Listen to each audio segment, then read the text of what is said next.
kuwa salama nyumbani kwako. Nitatoa shuhuda zako kila nikiona matendo yako. Nitasema na wana wako waliopotea warudi kwako. Ni zuri lako jina, e Mungu Baba, linaponya wangu mtima. Kila panapoliza, e Mungu Baba, nitaita lako jina.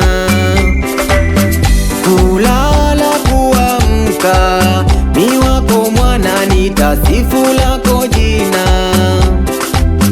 Kazini kwangu mida, ni wako Mwana, nitasifu lako jina. Ninakuomba nipokee Mungu Baba, nipokee. Ni wako Mwana, nipokee. Nimerudi, nipokee.